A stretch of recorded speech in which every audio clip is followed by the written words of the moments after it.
আজ বৃহস্পতিবার সকাল 11টায় শুরু হতে যাচ্ছে ত্রয়োদশ জাতীয় সংসদের প্রথম অধিবেশন।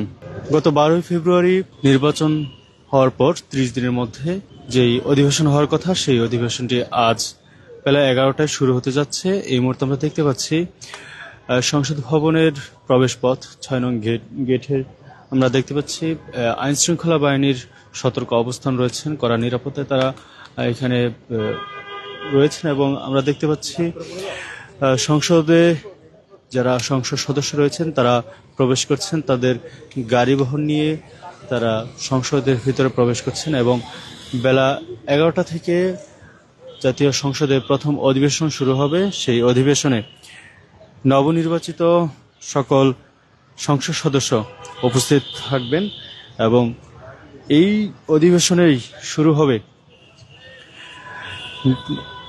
সংসদের প্রথম অধিবেশনের প্রথম কার্যক্রম হবে স্পিকার এবং ডেপুটি স্পিকার নির্বাচন।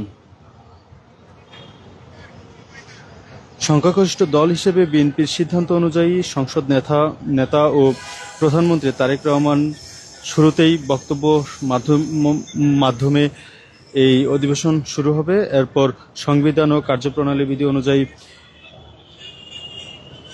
স্পিকার এবং ডেপুটি স্পিকার নির্বাচিত হবে। যদিও সংবিধান অনুযায়ী এই অধিবেশনের সভাপতিত্ব করবেন সাবেক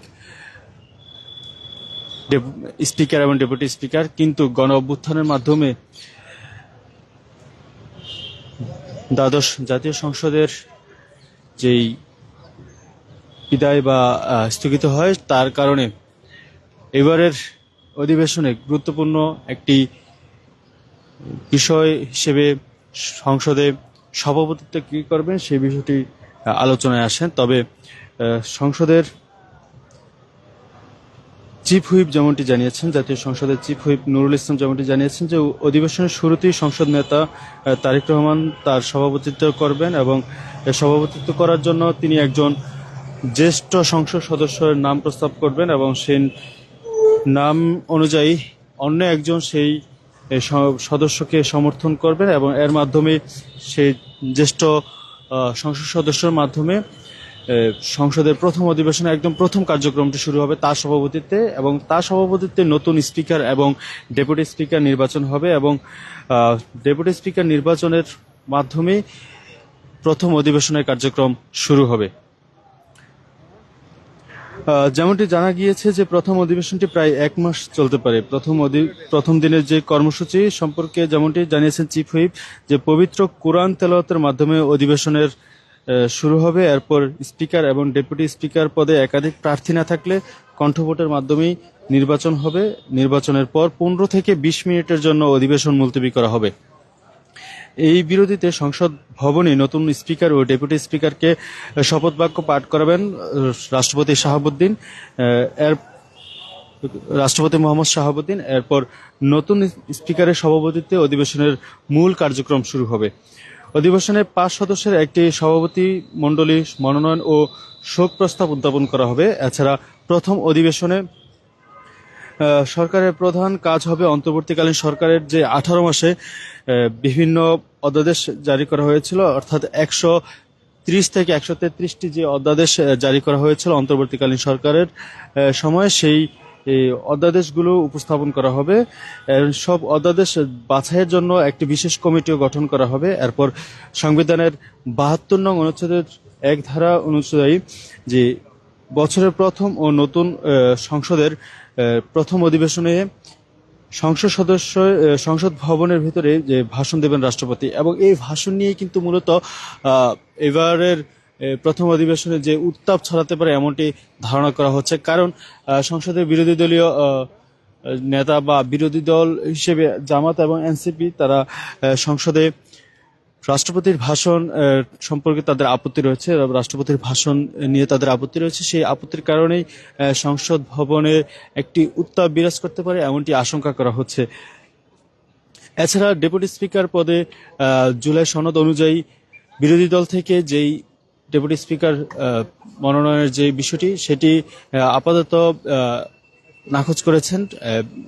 জামাতের যে সেক্রেটারি মিয়া গোলাম পরোয়ার, তিনি যেমনটি জানিয়েছেন যে আপাতত জুলাই সনদ যে প্রশ্ন, সেই প্রশ্ন নিষ্পত্তি না হওয়া পর্যন্ত তারা ডেপুটি স্পিকার নিয়ে ভাবছে না।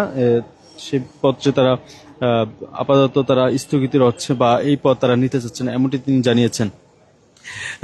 এবার এই জাতীয় সংসদের ত্রয়োদশ জাতীয় সংসদের যে স্পিকার মনোনয়ন, এটি খুবই গুরুত্বপূর্ণ একটি ইস্যু হিসেবে এবারের সংসদে বা এই অধিবেশনে দেখা হচ্ছে। এবং এই স্পিকার নির্বাচন কিভাবে হবে বা বিষয়টি কিভাবে স্পিকার নির্বাচন হবে সেটি সম্পর্কে যেমনটি জানিয়েছেন বিএনপির স্থানীয় সরকার মন্ত্রী, বিএনপির স্থানীয় সরকার মন্ত্রী মির্জা ফখরুল ইসলাম আলমগীর জানিয়েছেন যে জাতীয় সংসদের স্পিকার, ডেপুটি স্পিকার এবং সংসদের উপনেতা কি হবেন, এই বিষয়গুলোর সিদ্ধান্ত সম্পূর্ণ সংসদ নেতার উপর ছেড়ে দেওয়া হয়েছে দলের পক্ষ থেকে।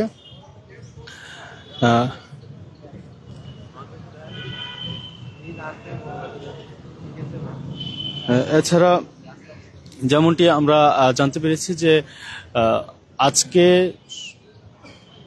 সংসদ ভবনে রাষ্ট্রপতির ভাষণ নিয়ে জামাত এবং এনসিপির আপত্তির ফলে তারা সংসদ ভবনের দক্ষিণ প্লাজার যে মূল ফটক বা 1 নং গেট রয়েছে, 1 নম্বর গেটের সামনে তারা অবস্থান নিতে পারে। যদিও গতকাল থেকে সংসদ ভবন এলাকা সম্পূর্ণ সংরক্ষিত এলাকা হিসেবে ঘোষণা করা হয়েছে এবং 144 দ্বারা জারি করা হয়েছে, যার ফলে সংসদ ভবন এলাকায় যে কোনো ধরনের সভা সমাবেশ, মিছিল, মিটিং সহ জনসমাগম নিষিদ্ধ করা হয়েছে। এই মুহূর্তে আমরা দেখতে পাচ্ছি যে সংসদ ভবনের ভিতরে সংসদ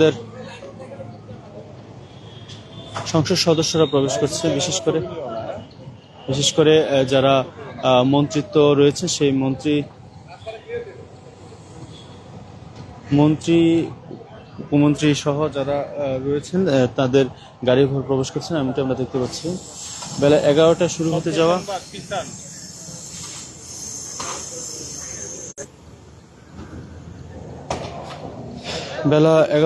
হতে যাওয়া সংসদের প্রথম অধিবেশনটির প্রস্তুতি হিসেবে এই মুহূর্তে আমরা দেখতে পাচ্ছি সংসদ ভবনের বাইরের যেই ফটকটি রয়েছে বা সংসদ ভবনের বাইরের এলাকাটি সম্পূর্ণ নিরাপত্তার চাদরে ঢাকা হয়েছে। পুলিশ, বিজিবি, র্যাব সহ আইন শৃঙ্খলা বাহিনীর সকল সদস্যদের সমন্বয়ে একটি কঠোর নিরাপত্তা ব্যবস্থা নিশ্চিত করা হয়েছে। এবং সংসদ ভবনের এলাকার আমরা দেখতে পাচ্ছি এই মুহূর্তে কয়েক প্লাটুন পুলিশ তারা এখানে সতর্ক অবস্থানে রয়েছেন এবং সংসদ সদস্যরা ইতিমধ্যে সংসদ ভবনে প্রবেশ করছেন প্রথম অধিবেশনে অংশগ্রহণের উদ্দেশ্যে। দর্শক, আপনাদেরকে জানিয়ে রাখি বেলা 11টায় যে প্রথম অধিবেশন হতে যাচ্ছে সেই অধিবেশনে রাষ্ট্রপতির ভাষণকে কেন্দ্র করে এনসিপির এনসিপি এবং জামাত এনসিপির যে আপত্তি, সেই আপত্তির প্রেক্ষিতে সংসদ ভবনের দক্ষিণ প্লাজায় তাদের অবস্থান থাকবে, এমনটি আমরা যতটুকু জানতে পেরেছি। এবং এর ফলে সংসদ ভবন এলাকা যেহেতু 144 ধারা জারি করা হয়েছে এবং এটি একটি সংরক্ষিত এলাকা বা বিশেষায়িত অঞ্চল বা এলাকা হিসেবে, সরকারের গুরুত্বপূর্ণ অঞ্চল হিসেবে এই এলাকায় কোনো ধরনের সভা সমাবেশ, মিছিল, মিটিং সম্পূর্ণ নিষিদ্ধ, যার ফলে এনসিপির যে অবস্থান কর্মসূচি, এর ফলে কিন্তু এখানে আইন শৃঙ্খলা বাহিনীর সাথে এনসিপি সহ যেই কর্মসূচির ঘোষণা দেওয়া হয়েছে সেটি প্রতিহত করার জন্য এখানে একটি উত্তপ্ত পরিস্থিতি সৃষ্টি হতে পারে, এমনটি ধারণা করা হচ্ছে। তবে এখন পর্যন্ত আমরা যেমনটি দেখতে পাচ্ছি যে 11টা শুরু হতে যাওয়া প্রথম অধিবেশনের যুক্ত হওয়ার জন্য সংসদ সদস্যরা একে একে সংসদ ভবনে প্রবেশ করছেন এবং সংসদ ভবনে প্রবেশ শেষেই 11টা বাজে শুরু হবে প্রথম অধিবেশন। এই অধিবেশনের মূল কার্যক্রমগুলোর মধ্যে রয়েছেন স্পিকার এবং ডেপুটি স্পিকার নির্বাচন এবং দলের উপনেতা নির্বাচন। এছাড়া গ- জুলাই গণ অভ্যুত্থানের পরে অন্তর্বর্তীকালীন সরকারের যেই অধ্যাদেশগুলো জারি করা হয়েছে সেই অধ্যাদেশগুলো উপস্থাপন করা এবং সেই অধ্যাদেশ যাচাই বাছাইয়ের জন্য একটি বিশেষায়িত কমিটি গঠন করা, এই কার্যক্রমগুলো মূলত আজকের অধিবেশনের মূল কার্যক্রম হিসেবে শুরু হবে।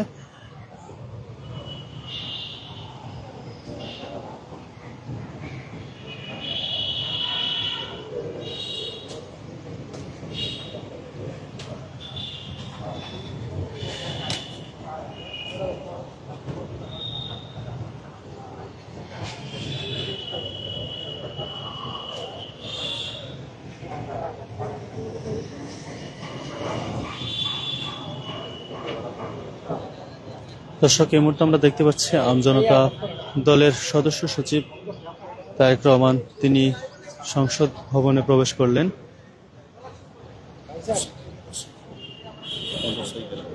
এবং তিনি মোটর সাইকেল আহরণ করে সংসদ ভবন এলাকায় প্রবেশ করার চেষ্টা করছেন। যদিও তিনি সংসদ সদস্য না হলে এবারে সংসদে প্রতিদ্বন্দ্বিতা করেছেন। তার সংসদ ভবনে প্রবেশের ক্ষেত্রে এই মুহূর্তে আমরা দেখতে পাচ্ছি যে সংসদ ভবনের ঢোকার ক্ষেত্রে যে নিরাপত্তার বিষয়টি, সেই নিরাপত্তার ক্ষেত্রে তাকে এই মুহূর্তে যেই সংসদ ভবনে প্রবেশের যে আনুষ্ঠানিকতা বা যে প্রক্রিয়া, সেই প্রক্রিয়া অনুসরণ করে তিনি প্রবেশ করছেন।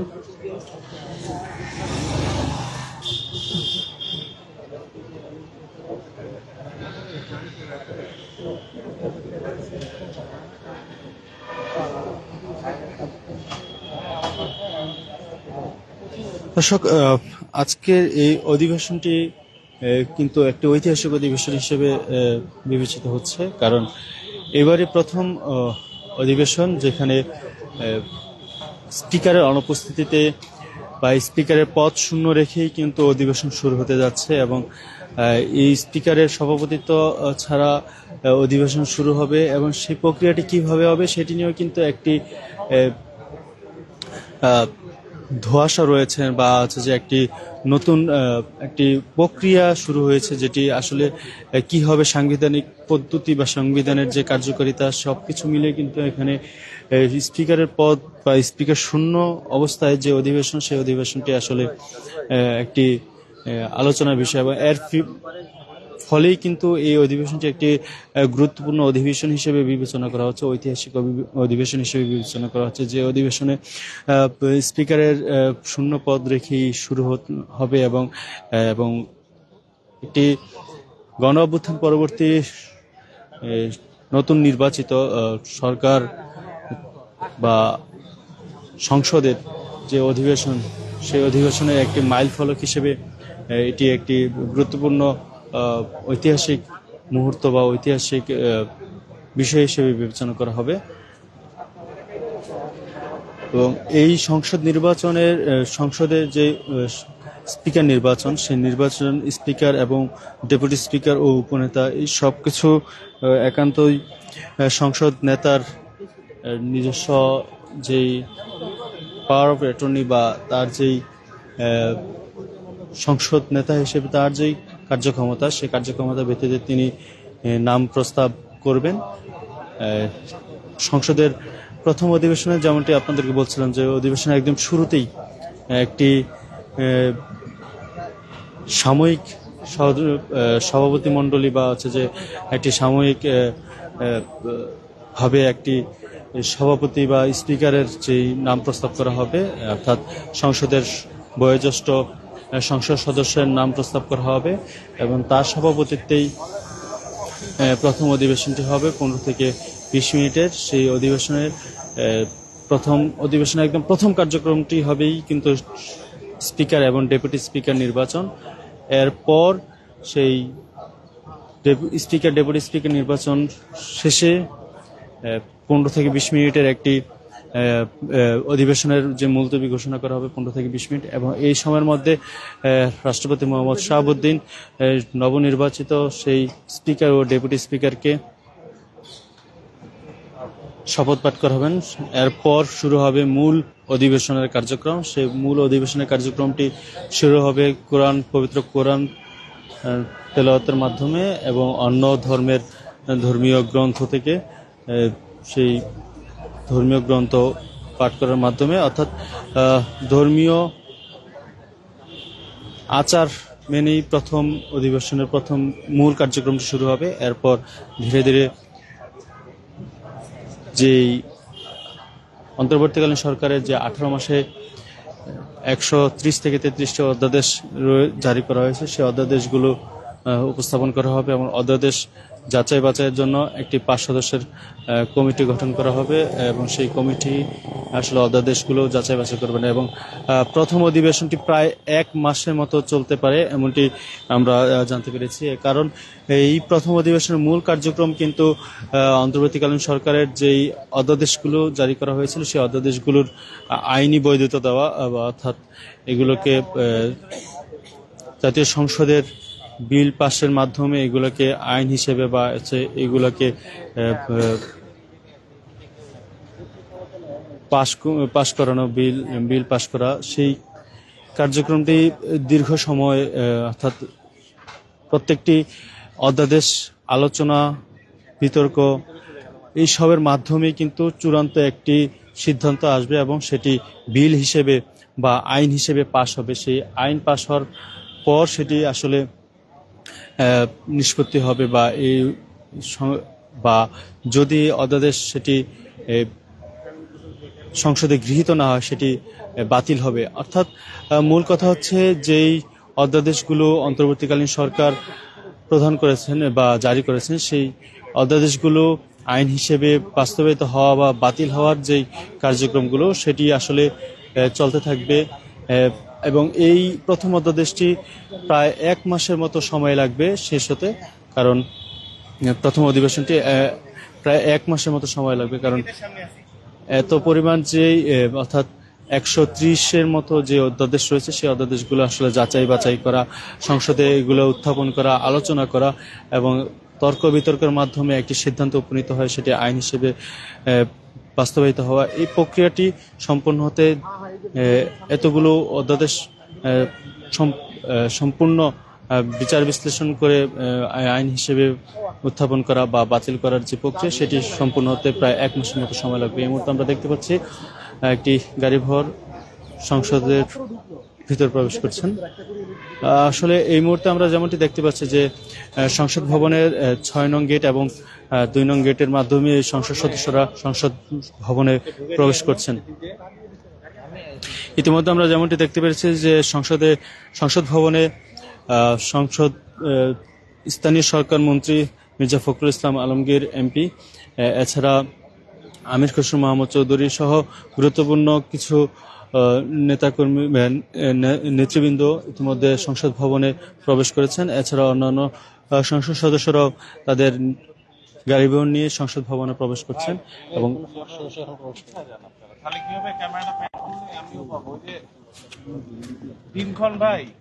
পিছিয়ে যান, কথা বলতে বলতে পিছিয়ে যান, আমরা এই যে প্যান বলবো না তখন গাড়িটা পিছনটা দেখাতে পারবো সবাই।